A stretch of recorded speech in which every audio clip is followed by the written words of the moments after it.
பிதா குமாரன் பரிசுத்த ஆவியின் திரியேக நாமத்தினாலே ஆமென்.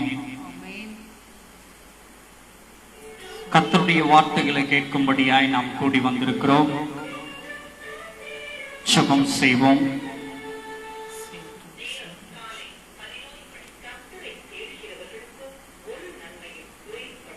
எங்களை அதிகமாய் நேசிக்கிறதான எங்க நல்ல தகப்பனே, ஆசீர்வதிக்கப்பட்டதான இந்த ஓய்வு நாளிலே சுவாமி, இந்த முதலாவது வாரத்திலே உடைய வார்த்தைகளை கேட்கும்படியாய் நாங்கள் காத்திருக்கிறோம். ஆண்டவரே, தேவனாகிய கர்த்தருடைய வார்த்தைகளை கொண்டு நீர் எங்களோடு கூட இடைப்படுவீராக. உம்முடைய நித்தியத்துக்கு எங்களை ஆயத்தப்படும்படியாய் நீர் எங்களோடு கூட பேசுவீராக. எங்களுடைய வாழ்க்கையை நீர் சீர்படுத்துவீராக சுவாமி.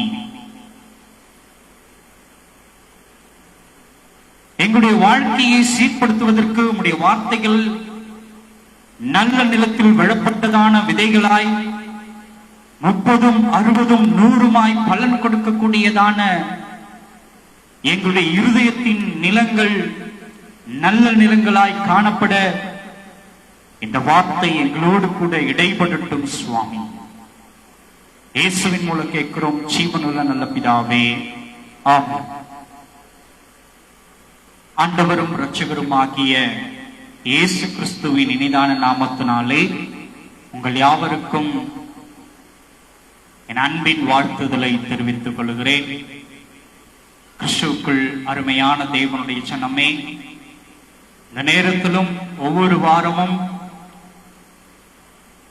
கர்த்தருடைய வார்த்தைகளை எங்களோடு கூட இணைந்து நேரலையிலே கேட்டுக்கொண்டிருக்கிறதான பார்த்து கொண்டிருக்கிறதான உங்கள் யாவருக்கும் கூட ஆண்டவரும் இரட்சகரும் ஆகிய இயேசு கிறிஸ்துவின் இனிதான நாமத்தினாலே எனது வாழ்த்துதலை தெரிவித்துக் கொள்ளுகிறேன்.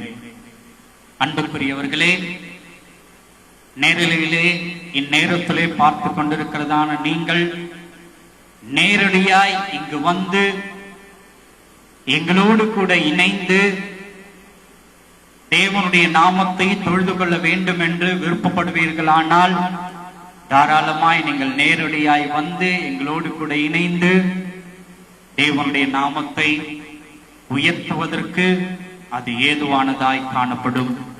வழியாவரையும் நாங்கள் எங்களுடைய ஊழியத்தின் சார்பாக நேரடியாய் வருவதற்கு வருக வருக என்று நாங்கள் வரவேற்கிறவர்களாய் காணப்படுகிறோம். அன்புக்குரியவர்களே, எங்களுடைய ஊழியத்தை நீங்கள் தாங்க விருப்பம் இருந்தால் தயவாய் நாங்கள் கொடுக்கப்பட்டிருக்கிறதா அந்த எண்ணிலே உங்களுடைய காணிக்கைகளையும் கொடுத்து எங்களை தாங்கலாம் என்று இதன் நிமித்தமாய் நாங்கள் அறிவிப்பு செய்து கொள்கிறோம். நாம் செய்திக்குள்ளாய் கடந்து கொள்வோம். இன்றைக்கு நாம் தியானிக்கும்படியாய் தெரிந்து கொள்ளப்பட்டதான வேத பகுதி அப்போஸ்தலர் 20ஆம் அதிகாரம் 9, 10 வசனங்களை நாம் வாசிக்க கேட்போம். நாம் தியானிக்கும்படியாய் தெரிந்து கொள்ளப்பட்டதான வேத பகுதி அப்போஸ்தலர் 20ஆம் அதிகாரம் 9, 10 வசனங்களை நாம் வாசிக்க கேட்போம். நாம் தியானிக்கும்படியாய் தெரிந்து கொள்ளப்பட்டதான தலைப்பு நித்திரை மயக்கத்தின் மரணத்திலிருந்து விடுதலை. நாம் தியானிக்கும்படியாய் தெரிந்து கொள்ளப்பட்டதான தலைப்பு நித்திரை மயக்கத்தின் மரணத்திலிருந்து விடுதலை.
வாசிக்க கேட்போம். அப்பொழுது வாசிங்க. அப்பொழுது ஐத்திக்கு என்னும் பேர் கொண்ட ஒரு வாலிபன் ஜன்னலில் உட்கார்ந்திருந்து பவுல் நெடுநேரம் பிரசங்கம் பண்ணிக் கொண்டிருக்கையில்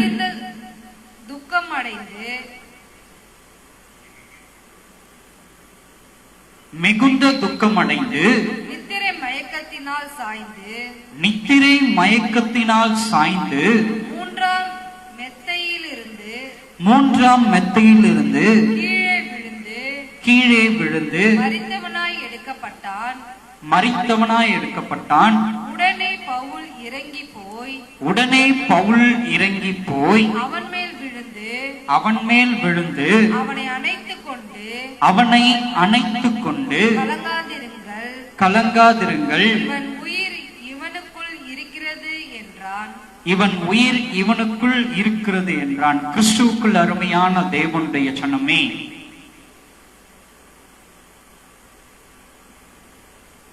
இங்கே சொல்லப்பட்டிருக்கிறதான அல்லது நடைபெற்றதான சம்பவம் என்னவென்று அநேகரும் அறிந்த ஒரு சம்பவமாய் காணப்படுகிறது. அப்போஸ்தலனாகிய பவுல் ஒரு இரவு கூட்டத்திலே அவர் போதகம் பண்ணிக் கொண்டிருந்த பொழுது ஒரு சம்பவம் நடைபெறுகிறது. அது என்னவென்றால், அவர் ராம் முழுவதும் போதகம் பண்ணும்படியாய் ஒரு கூட்டத்தை ஆயத்தப்படுத்தி இருக்கிறார்கள். அக்கூட்டத்திலே அப்போஸ்தலனாகிய பவுல் போதகம் பண்ணிக் கொண்டிருக்கிறார். அந்த உபதேசத்தை அநேக திரளான ஜனங்கள் அமர்ந்து கேட்டுக்கொண்டிருக்கிறவர்களாய் காணப்படுகிறார்கள். அவர்கள் மத்தியிலே ஒரு வாலிபன் ஒரு ஜன்னலின் மேல் அமர்ந்து கொண்டு இந்த பவுலுடைய உபதேசத்தை கேட்டுக்கொண்டிருக்கிறவனாய் காணப்படுகிறான். இந்த பவுலுடைய உபதேசத்தை அவன் கேட்டுக்கொண்டிருக்கிறவனாய் காணப்படுகிறான்.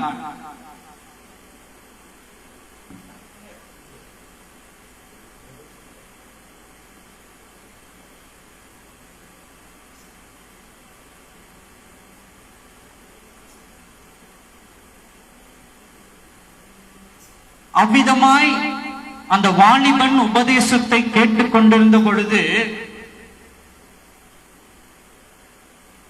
அப்போஸ்தலனாகிய பவுல் வெகு நேரமாய் அவர் உபதேசத்தின்படியினாலே இந்த வாலிபனுக்கு அது இரவு வேளையாய் இருந்தபடியினாலே நித்திரை மயக்கம் கொண்டு, அப்படின்னா தூக்க கலக்கத்துல இந்த வாலிபன் என்ன பண்ணிட்டான், மூன்றாவது மாடியிலிருந்து அந்த ஜன்னல் ஓரத்திலே அமர்ந்து கொண்டிருந்தவன் கீழே விழுந்து விட்டான். என்ன பண்ணிட்டான், கீழே விழுந்து விட்டான். எங்கிருந்து, மூன்றாவது மாடியிலிருந்து. மூன்றாவது மாடியில அப்போஸ்தலனாகிய பவுல் உபதேசம் பண்ணி கொண்டிருந்தார். அப்படி உபதேசம் பண்ணி கொண்டிருந்த வேளையிலே நடைபெற்றதான சம்பவம் இச்சம்பவம். கிறிஸ்துவுக்குள் அருமையான தேவனுடைய ஜனமே, அந்த வாலிபன்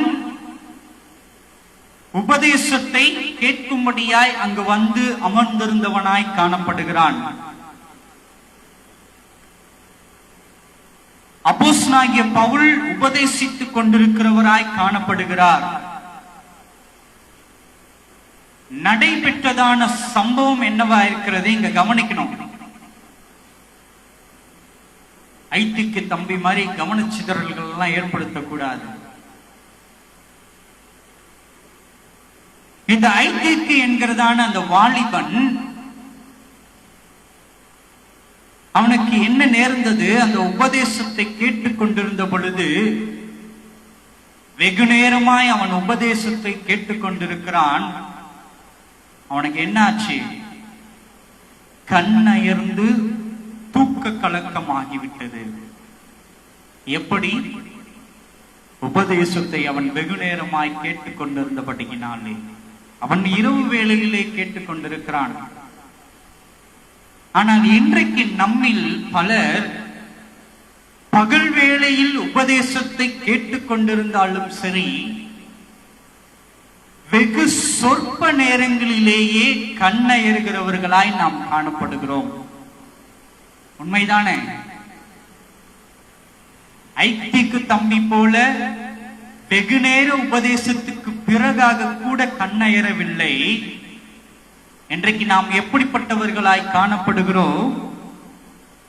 வெகு சில மணித்துளி நேரங்களிலே உபதேசத்தை கேட்டு கண்ணயர்கிறவர்களாய் காணப்படுகிறோம். அல்லேலூயா, அல்லேலூயா. இந்த ஐத்திக்கு என்கிறதான தம்பி கண்ணயர்ந்த மாத்திரத்திலே 3வது மாடியிலிருந்து அவன் கீழே விழுகிறான். அவன் விழுந்ததின் நிமித்தமாக அங்கே ஒரு சலசலப்பு ஏற்படுகிறது.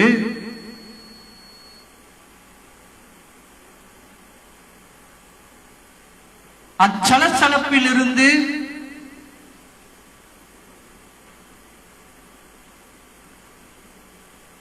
ஓடிப்போய் அந்த வாலிபனை பார்க்கிறார்கள். அந்த வாலிபன் 3வது மாடியிலிருந்து விழுந்து மரித்து போன நிலையிலே அவன் காணப்பட்டு கொண்டிருக்கிறான். அப்போஸ்தலனாகிய பவுல் அந்த வாலிபன் மீது படுத்து அந்த வாலிபனை உயிரோடு எழுப்புகிறவராய் காணப்படுகிறார். அவர் என்ன பண்ணாரு? அந்த மரித்து போனதான வாலிபன் மீது படுத்து, மேலே படுத்து அந்த வாலிபனை உயிரடைய செய்கிற ஒரு சம்பவமாய் அச்சம்பவம் காணப்பட்டது. கிறிஸ்துவுக்குள் அருமையான தேவனுடைய சொன்னமே, இந்த ஐத்திக்கினுடைய வாலிப தம்பியினுடைய வாழ்க்கையில் நடைபெற்றதான சம்பவத்தை போலவே இன்றைக்கு நம்முடைய வாழ்க்கையில்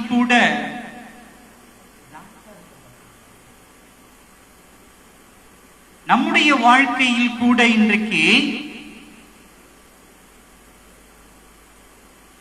இவ்விதமான சம்பவங்கள் எல்லாம் நடைபெற்றுக் கொண்டிருக்கிறதாய் காணப்படுகிறது. எவ்விதமான சம்பவங்கள்? நித்திரை மயக்கத்தின் மரணத்தில் விழுந்து போகிறவர்களாய் நாம் காணப்படுகிறோம். நாம் எப்படிப்பட்டவர்களாய் காணப்படுகிறோம்? நித்திரை மயக்கத்தின் மரித்து போகிறவர்களாய் நாம் காணப்படுகிறோம். அந்த ஐத்திக்கு தம்பியை போல. காரணம் என்ன? கிறிஸ்துவுக்குள் அருமையான தேவனுடைய சொன்னமே,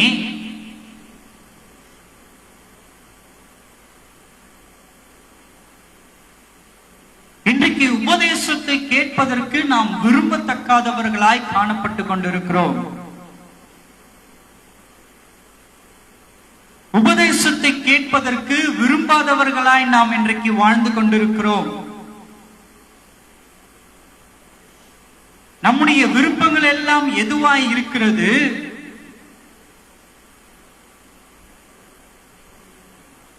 கர்த்தருடைய வார்த்தைகளை கேட்பதற்கு பதிலாக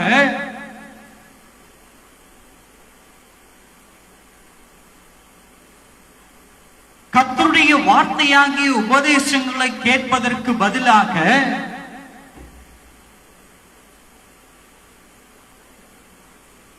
நாம் அமர்ந்திருக்கிறதான தேவ சமூகத்தில் காத்திருக்கிறதான அந்த நேரம் நமக்கு எப்படிப்பட்ட நேரமாய் அமைந்திருக்க வேண்டும் என்று நாம் விரும்புகிறவர்களாய் காணப்படுகிறோம்.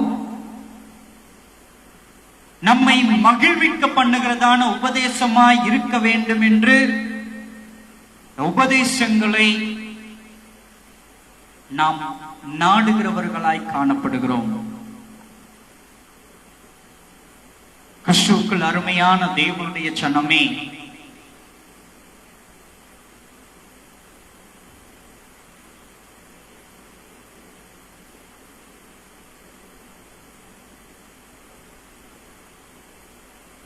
நம்முடைய உபதேசங்கள் கர்த்தருடைய வார்த்தையை கேட்டு அந்த உபதேசத்தின் கர்த்தருடைய வார்த்தைகளுக்கு கீழ்ப்படிந்து நம்முடைய வாழ்க்கையை அமைத்துக் கொள்ளுகிறதாய் காணப்பட வேண்டும்.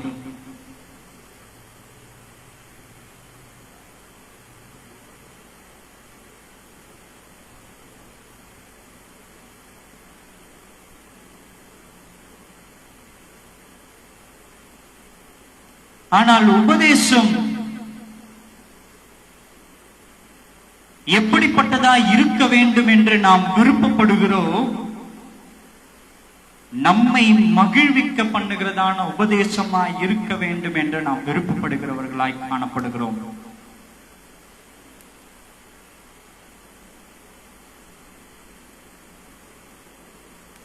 கிறிஸ்துவுக்குள் அருமையான தேவனுடைய சனமே,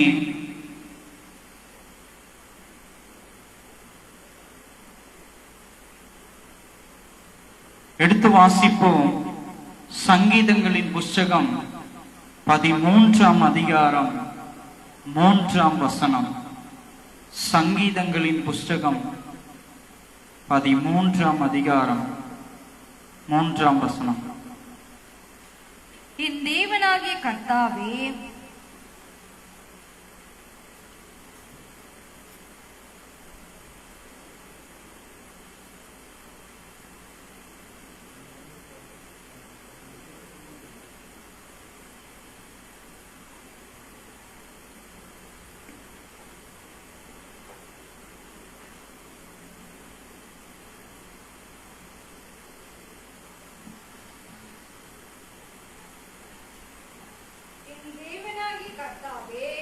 என் தேவனாகிய கர்த்தாவே, நீர் நோக்கி பார்த்து எனக்கு செவி கொடுத்தருளும். நான் மரண நித்திரை அடையாதபடிக்கு என் கண்களை தெளிவாக்கும் என்று தாவீது சொல்லுகிறவனாய் காணப்படுகிறான். கிறிஸ்துவுக்குள் அருமையான தேவனுடைய சனமே, இன்றைக்கு நம்முடைய நிலை எப்படிப்பட்டதான நிலையாய் காணப்பட்டு கொண்டிருக்கிறது? உபதேசத்தை கேட்கிறதான நிலை எவ்விதமாக காணப்பட்டு கொண்டிருக்கிற நிலையாய் காணப்பட்டு கொண்டிருக்கிறது?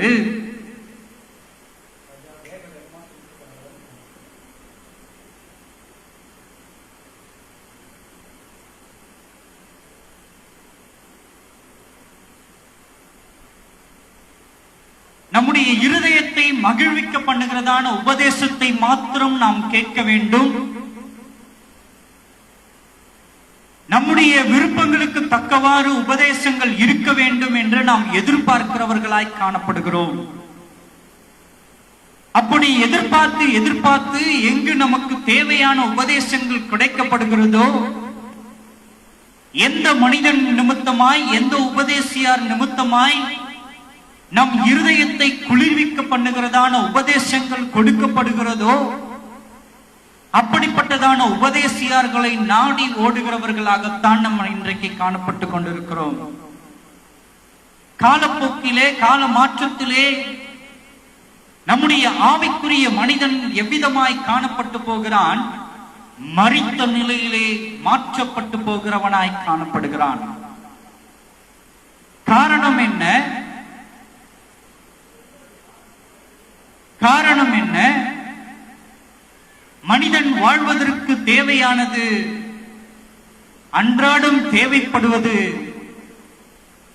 சரீர பலத்துக்கு தேவைப்படுவது அனுதின உணவாக காணப்படுகிறது. அல்லேலூயா, அல்லேலூயா. ஒரு மனிதன் உயிர் வாழ வேண்டுமானால் அந்த மனிதன் அன்றாட தேவைக்கு தேவைப்படுகிறதாய் இருக்கிறது எது? ஒவ்வொரு மனிதனுக்கும் உணவு பிரத்யட்சமாய் தேவைப்படுகிறதாய் காணப்படுகிறது. நாம் இன்றைக்கு இந்த சரீரத்தை மேம்படுத்துவதற்காக மாத்திரம் உபதேசத்தை கேட்க வேண்டும் என்று, இந்த இருதயத்தை மகிழ்ச்சி கொள்வதற்காக மாத்திரம் உபதேசத்தை கேட்க வேண்டும் என்று முற்படுகிறவர்களாய் காணப்படுகிறோம். ஆனால் இவைகளை கடந்து உள்ளார்ந்த மனிதனுக்கு போஷிக்கும்படியாய், உள்ளார்ந்த ஆவிக்குரிய மனிதனை பலப்படுத்தும்படியாய், உள்ளார்ந்த ஆவிக்குரிய மனிதனுடைய வளர்ச்சி நாளுக்கு நாள் வளர்ச்சி அடையும்படியாய் உபதேசத்தை கேட்க வேண்டும். அந்த உபதேசத்தை கேட்டு அவைகளின்படி தம்முடைய வாழ்க்கையை அமைத்துக் கொள்ள வேண்டும் என்று நாம் மறந்தவர்களாய் காணப்படுகிறோம். அப்படி நாம் மறந்தவர்களாய் இருக்கிறது நிமித்தமாக உள்ளார்ந்த ஆவிக்குரியதான மனிதனுடைய நிலை எப்படிப்பட்ட நிலையிலே காணப்பட்டுக் கொண்டிருக்கிறது? நித்திரை மயக்கத்தின் மறித்த நிலையிலே ஆவிக்குரிய மனிதன் இன்றைக்கு காணப்பட்டுக் கொண்டிருக்கிறான். ஆவிக்குரிய மனிதன் இன்றைக்கு எப்படி காணப்பட்டுக் கொண்டிருக்கிறான்? நித்திரை மயக்கத்தில் மறித்து போனவனாய். கிறிஸ்துவுக்குள் அருமையான தேவனுடைய ஜனமே,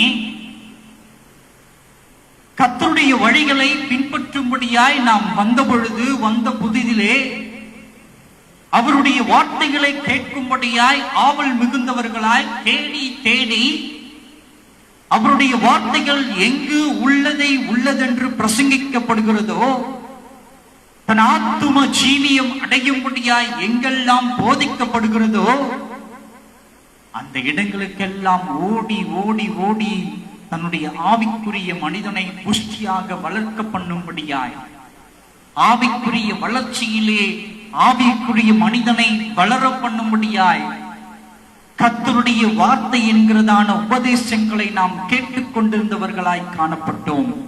அதில் எந்தவித மாற்று கருத்தும் இல்லை. ஆனால் காலப்போக்கிலே உபதேசத்தை கேட்டு கேட்டு கேட்டு கேட்டு உபதேசத்தின் திருச்சியின் மிகுதியால், எப்படி உபதேசத்தை கேட்டு கேட்டு கேட்டு உபதேசத்தின் திருச்சியின் மிகுதியால், அதிகப்படியாய் கேட்டதின் மிகுதியின் நிமித்தமாய் எல்லா உபதேசங்களும் நான் அறிந்தவைகள் என்று என்றைக்கு நம்முடைய இருதயத்திலே நாம் தோன்ற பண்ணினோமோ அன்றைக்கே நம்முடைய ஆவிக்குரிய மனிதன் நித்திரை மயக்கத்தின் நிமித்தமாய் மறித்து போன நிலையில் காணப்படுகிறான். ஐக்கிக்கு தம்பியை போல. கிறிஸ்துவுக்குள் அருமையான தேவனுடைய ஜனமே, எப்படி இந்த ஐக்கிக்கு தம்பி 3வது மாடியிலே அப்போஸ்தலனாகிய பவுல் உபதேசத்தை அவன் கேட்டுக் கொண்டிருந்தானோ, அவ்விதமாகத்தான் நம்முடைய ஆவிக்குரிய ஜீவியத்திலே ஆண்டவராகிய இயேசு கிறிஸ்துவை ஏற்றுக்கொண்டதின் புதிதிலே ஆரம்ப நாட்களிலே நாம் அவருடைய வார்த்தைகளை கேட்கும்படியாய் பிரயாசப்பட்டு ஓடினவர்களாய் காணப்பட்டோம். ஆனால் நாளடைவிலே காலம் செல்ல செல்ல செல்ல இந்த ஐக்கியத்தைக்கு தம்பியை போல நேரம் கடந்தோட கரண்டோட கடண்டோட உருண்டோட உருண்டோட ஐக்கிக்கு தம்பிக்கு நித்திரை மயக்கம் ஏற்பட்டு எப்படி அவன் 3வது மாடியிலிருந்து விழுந்து தன் ஜீவனை விட்டானோ, அதே போல இன்றைக்கு நம்முடைய ஆவிக்குரிய சரீரமும் நித்திரை மயக்கத்தின் மரணத்தில் மரணிக்கப்பட்டிருக்கிறது என்பதை நான் நினைப்பூட்டுகிறவனாய் காணப்படுகிறேன். கிறிஸ்துவுக்குள் அருமையான தேவனுடைய ஜனமே, நம்முடைய ஆவிக்குரிய சரீரம் ஜீவன் பெற்றிருக்கிற சரீரமாய் காணப்பட வேண்டும். ஒரு சரீரத்துக்குள் ஜீவன் இருக்குமே ஆனால் அச்சரீரம் மாத்திரம்தான் காலகாலமாய் பூமியிலே வாழக்கூடியதான சரீரமாய் காணப்படும். இந்த சரீரத்திலிருந்து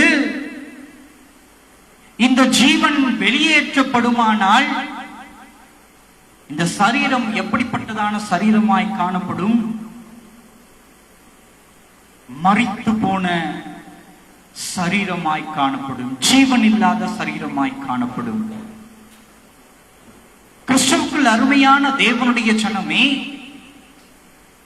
உலகப்பூர்வமாய் நாம் பார்த்து கொண்டிருக்கிறதான இந்த சரீரத்துக்குள்ளாகவே ஜீவன் இல்லை என்றால், மரித்து போன சடலமாய் இருக்குமானால், ஆவிக்குரியதான சரீரத்துக்கு ஜீவன் இல்லாமல் போகுமேயானால் அது என் நிலையிலே காணப்பட்டிருக்கும். யோசித்து பாருங்கள், யோசித்து பாருங்கள். அனுதினமும் ஒவ்வொரு வேளையும் ஒவ்வொரு நேரம் தவறாமல் இந்த சரீரத்துக்கு தேவையான இந்த சரீரத்தை புஷ்டியாக்கும்படியாய், இந்த சரீரத்துக்கு சத்துவத்தை நாம் கொடுக்கும்படியாய் பல உணவுகளை நாம் எடுத்துக் கொள்ளுகிறவர்களாய் காணப்படுகிறோம். எதற்கு? இந்த சரீரம் வல்லமை உள்ளதாய் காணப்பட வேண்டும் என்று, ஒரு பலனுள்ள சரீரமாய் காணப்பட வேண்டும் என்று பல உணவுகளை தேடி தேடி இந்த உணவுகளை நான் உட்கொள்வதின் நிமித்தமாய் என் சரீரம் பலனாக்கப்படும், இன்னும் சில நாட்கள் நான் ஆயுசு நாட்களை எனக்கு கூட்டுகிறதாய் காணப்படும் என்று தேடி தேடி சத்து மிகுந்த உணவுகளாய் நாம் உட்கொள்ளுகிறவர்களாய் காணப்படுகிறோம், பிரயாசப்படுகிறவர்களாய் காணப்படுகிறோம். எந்தவித மாற்று கருத்தும் இல்லை, நான் மறுக்கவும் இல்லை. இது 100க்கு 100 தேவைதான். ஆனால் இதை காட்டிலும் மேலான பிரயாசம் நாம் எதற்கு கொடுக்கிறவர்களாய் காணப்பட வேண்டும்? ஆவிக்குரிய சரீரத்தை மேம்படுத்தும்படியாய், ஆவிக்குரிய சரீரம் பலப்படும்படியாய், ஆவிக்குரியதான சரீரம் ஜீவனை என்றென்றைக்கும் பெற்றிருக்கும்படியாய், சதா காலங்களும் ஆவிக்குரியதான சரீரம் ஜீவனை பெற்ற சரீரமாய் நித்திய காலங்களும் வாழ்வதற்கு ஏதுவான ஆகாரத்தை உட்கொள்ளுகிறதான சரீரமாய் நம்முடைய ஆவிக்குரியதான சரீரம் இருக்க நாம் பிரயாசப்படுகிறோமா என்று உங்கள் இருதயத்தை ஆராய்ந்து பாருங்கள். உங்கள் இருதயத்தை ஆராய்ந்து பாருங்கள். இங்கே சங்கீதங்களின் புஸ்தகத்திலே 13ஆம் அதிகாரத்திலே 3ஆம் வசனத்திலே தாவீது இவ்விதமாக சொல்லுகிறார், என் தேவனாகிய கர்த்தாவே, நீ நோக்கி பார்த்து எனக்கு செவி கொடுத்தருளும், நான் மரண நித்திரை அடைந்தபடிக்கு என் கண்களை தெளிவாக்கும் என்று இங்கு தாவீது தேவனை பார்த்து மன்றாடுகிறவனாய் காணப்படுகிறான்.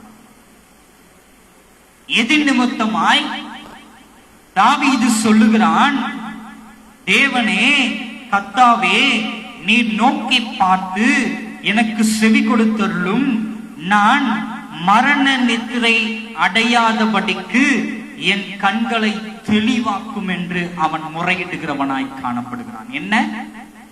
மரண நித்திரை அடையாதபடிக்கு. எது மரண நித்திரை அடையாதபடிக்கு? அவன் இந்த வெளிப்புறமான அனைவரும் காணுகிறதான சரீரத்தை குறித்து மரண நித்திரை அடையாதபடிக்கு என்று தேவனிடத்திலே முறையிடவில்லை. ஆவிக்குரியதான சரீரம் மரண நித்திரை அடையாதபடிக்கு என்னை தேற்றுவீராக என்று தேவனிடத்தில் அவன் முறையிடுகிறவனாய் காணப்படுகிறான். ஏன்? காரணம் என்ன? எதற்காக அவன் தேவனிடத்திலே முறையிடுகிறவனாய் காணப்படுகிறான்? வசனம் சொல்லுகிறது, மனுஷன் அப்பத்தினால் மாத்திரமல்ல, தேவனுடைய வாயிலிருந்து புறப்படுகிறதான வார்த்தையினாலே பிழைப்பான் என்று வேதவசனம் சொல்லுகிறபடியினால். அல்லேலூயா, அல்லேலூயா. நாம் நினைத்துக் கொண்டிருக்கிறோம், இந்த உலகப்பூர்வமான உணவுகளை நாம் எடுத்துக் கொள்வதன் நிமித்தமாய் நம்முடைய சரீரம் ஜீவ சரீரமாய் மாற்றப்படும் என்று. இல்லை, நான் ஆவிக்குரியதான சரீரத்தை குறித்து நான் பேசிக் கொண்டிருக்கிறேன்.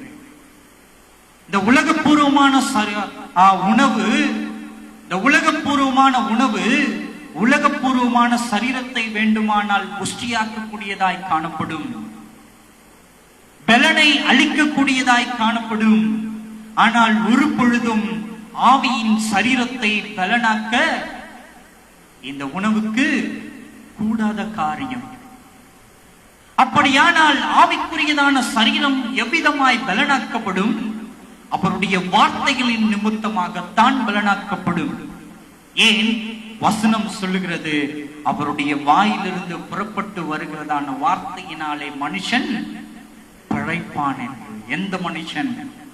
ஆவிக்குரியதான மனுஷன் பிழைப்பான். அல்லேலூயா, அல்லேலூயா. கிறிஸ்துவுக்குள் அருமையான தேவனுடைய ஜனமே, எந்த ஒரு மனுஷன் கர்த்தருடைய வார்த்தைகளை கேட்பதற்கு விருப்பப்படுகிறானோ, எந்த ஒரு மனுஷன் கர்த்தருடைய வார்த்தைகளை இன்னும் அதிகமாய் நான் அறிந்து கொள்ள வேண்டும், அவருடைய வார்த்தைகளை நான் செவிகளின் நிமித்தமாய் நான் கேட்க வேண்டும் என்று பிரயாசப்படுகிறானோ, விருப்பப்படுகிறானோ, ஓடி ஓடி கர்த்தருடைய வார்த்தை எங்கு உள்ளதென்று போதிக்கிறார்கள் என்று அலைந்து திரிந்து அவன் கேட்டு கேட்டு கேட்டு தன்னுடைய ஆவிக்குரியதான சரீரம் மேம்படும்படியாய் எந்த ஒரு மனுஷன் ஓடுகிறானோ, அந்த மனுஷனுடைய ஆவிக்குரிய சரீரம் பலனுள்ள சரீரமாய் காணப்படும். அல்லேலூயா, அல்லேலூயா. ஒருவேளை ஓடாத பட்சத்திலே அது எப்படிப்பட்டதான சரீரமாய் காணப்பட்டிருக்கும்?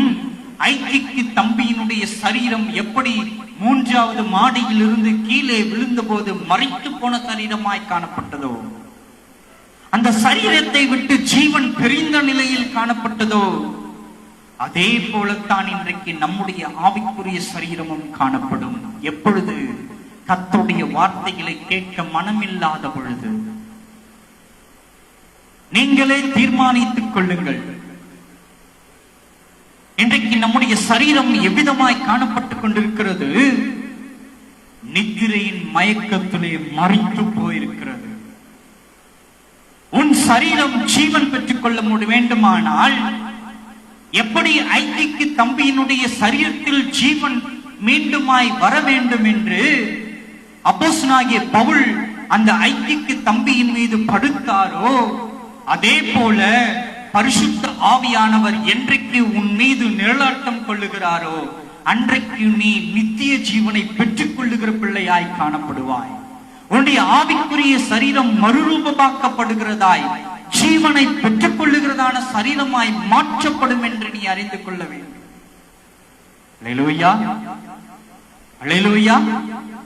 கிறிஸ்துவுக்குள் அருமையான தேவனுடைய ஜனமே, எப்படி இந்த ஐக்கிக்கு தம்பிக்கு அவன் மரித்த பொழுது அப்போஸ்தலனாகிய பவுல் அவன் மீது படுத்து அவனுக்கு ஜீவனை கொடுத்தாரோ, அதே போல மரித்து போன நிலையிலே இன்றைக்கு உன்னுடைய ஆத்தும சரீரம் காணப்பட்டு கொண்டிருக்குமே. ஆனால் நீ பரிசுத்த ஆவியானவரிடத்திலே இங்கே தாவீது கேட்பதை போல, கர்த்தாவே நீர் எனக்கு நோக்கி பார்த்து எனக்கு செவி கொடுத்தருளும், நான் மரண நித்திரை அடையாதபடிக்கு என் கண்களை தெளிவாக்கும் என்று நீ கேட்பாயானால் நிச்சயமாய் பரிசுத்த ஆவியானவர் உன் மேல் நிழலிட அவர் ஆயத்தமுள்ளவராய் காணப்படுகிறார். அல்லேலூயா, அல்லேலூயா.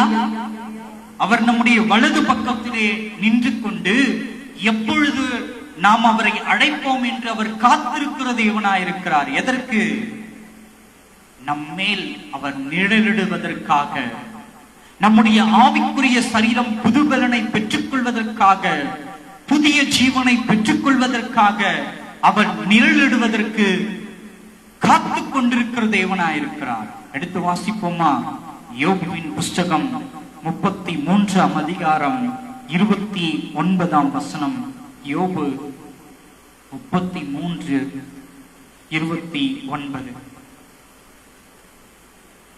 இதோ தேவன்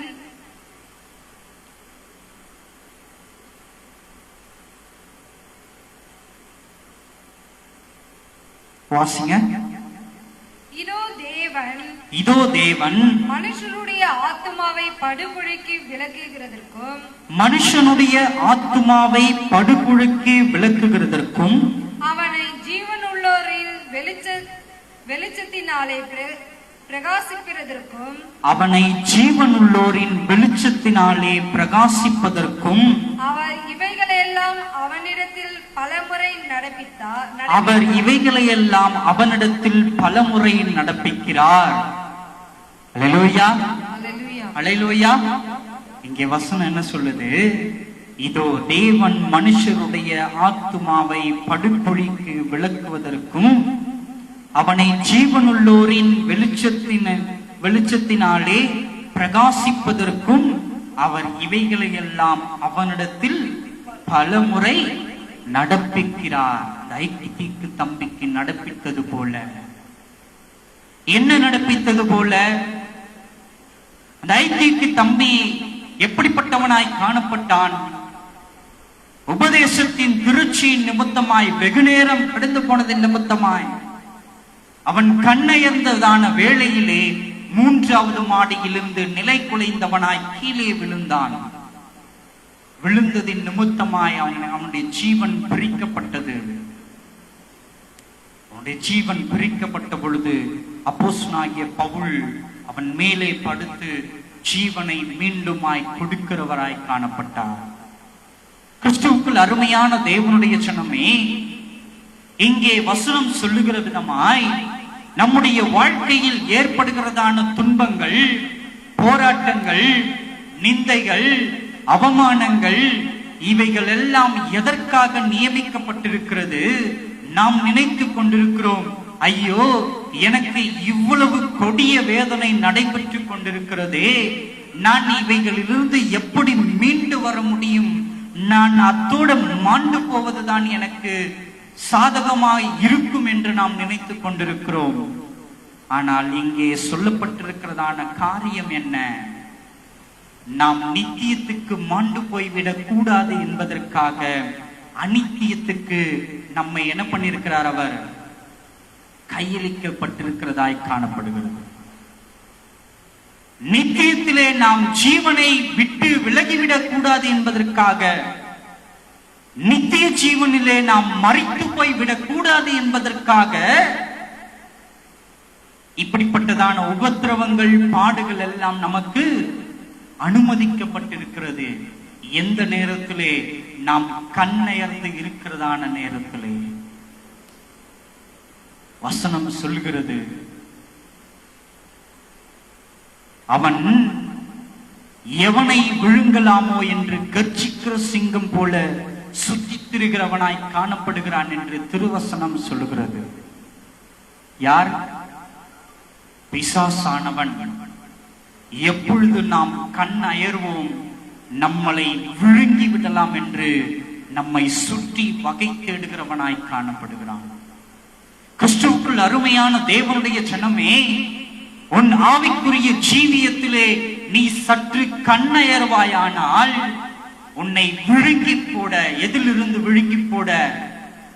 நித்திய ஜீவனிலிருந்து விழுங்கி போட அவன் எப்படி விழித்துக் கொண்டிருக்கிறானா? எச்சிக்கிற சிங்கத்தை போல உன்னை எப்பொழுது விழுங்கலாம் என்று வகை தேடி சுற்றி கொண்டிருக்கிறவனாய் காணப்படுகிறான். ஜாக்கிரதை. வேத வார்த்தைகளை கேட்பதற்கு,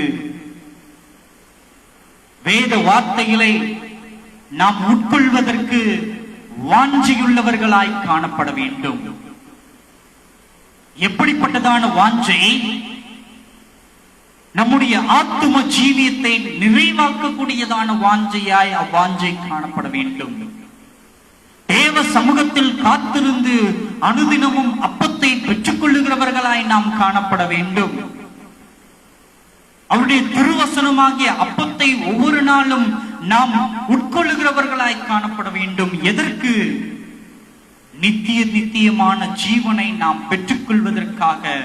ஆவிக்குரிய சரீரம் அனுதினமும் பலனடையத்தக்கதாய் அனுதினமும் நாம் கர்த்தருடைய வார்த்தையாகிய அப்பத்தை புசிக்கிறவர்களாய் காணப்பட வேண்டும். அல்லேலூயா, அல்லேலூயா. கடைசியாக ஒரு வசனத்தை கூட நாம் வாசிப்போம். சங்கீதங்களின் புஸ்தகம் 116:9. சங்கீதம் 116:9.